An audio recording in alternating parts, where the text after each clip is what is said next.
It was Frederick the Great, King of Prussia, who is first said to have told the world that man's best friend is the dog. Ogden Nash is credited with popularising this phrase. Of course, dogs are indeed wonderful, but the bond between human Matthew Scott and African bush elephant Jumbo is perhaps the strongest witnessed between man and animal. Jumbo was undoubtedly the most famous animal of the 19th century, and much has been said of him. But this is the story of his great friendship with his keeper.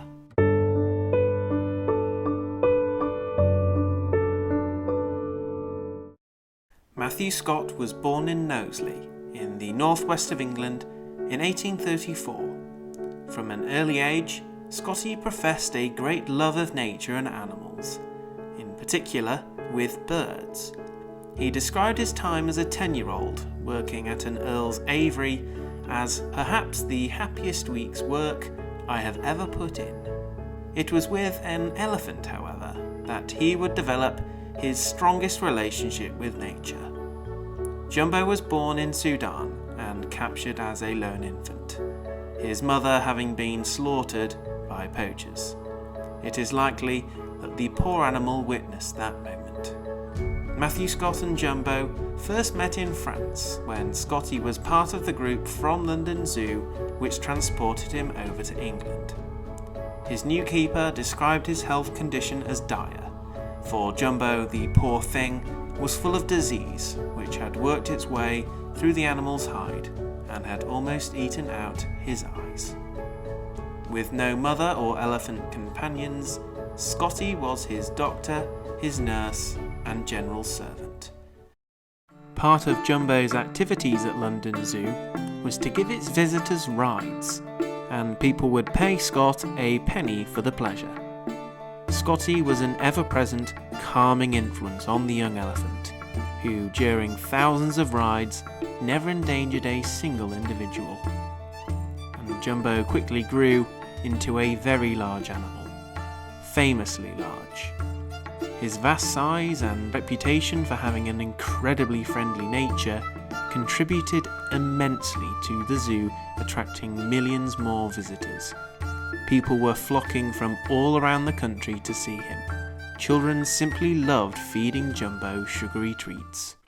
To relax after a long and hard day's work, Scotty and Jumbo would often share a beer, or even a bottle of whiskey together.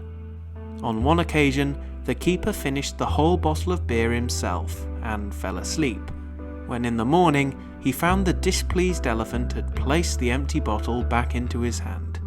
This was a clear gesture of annoyance with Scott, who did not forget the ritual of sharing the beer with Jumbo again. But their time together in London was soon to be over. Abraham Bartlett, the superintendent of London Zoo, who was said to have despised Scotty's relationship with Jumbo, was supposedly greatly concerned by the nightly tantrums exhibited by Jumbo when Scott wasn't around. He regularly ground his tusks down. There were suggestions that he was in must, or that Jumbo simply could not handle being without Scott, who would usually go home at night. Bartlett was terrified that Jumbo would eventually attack the zoo's visitors. In 1882, the British public were outraged at the news that London Zoo was to sell Jumbo to America's greatest showman, P.T. Barnum. The despair at the loss of Jumbo attracted 100,000 letters from school children demanding that the deal be called off. A court case, which ultimately failed, was also launched. After the second attempt to coax Jumbo into his travelling cage failed, Barnett threatened Scott with the sack if Jumbo wasn't to enter the following morning, believing the keeper was secretly communicating with the elephant. P.T. Barnum offered Scotty the same job he had in London, and of course, the third attempt was a success.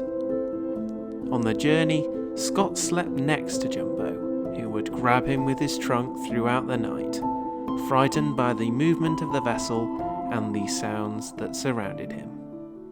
Upon arrival, Barnum was delighted with Jumbo and his large size, obviously, as the elephant was recorded as being the largest land animal in captivity. Jumbo Mania was massive. He appeared on adverts and merchandise galore was produced. It was all a dramatic change for Jumbo, having gone from giving children rides around London Zoo to performing at a travelling circus. Scott never left his side. And crucially, Jumbo never left his side either.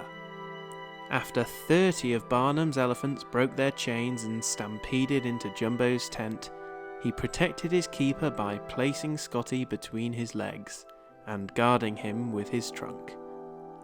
"If death ever stared me in the face, it did at that moment," Scotty wrote.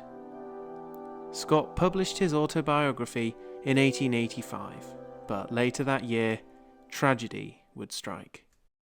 In St. Thomas, Ontario, Canada, having just finished a performance, Jumbo and the other elephants were being loaded onto the circus train in the rail yard. A freight train appeared suddenly, and although Jumbo attempted to flee, to his right was the circus train, and to his left a steep bank, each feature blocking his way. There was no escape, with the train striking him from behind. Jumbo shared his last moments with Scott by his side. Researchers on the BBC documentary Attenborough and the Giant Elephant concluded Jumbo died of internal bleeding. His death was not as heroic as made out by Barnum, who claimed the animal had charged at the train head-on to save another elephant.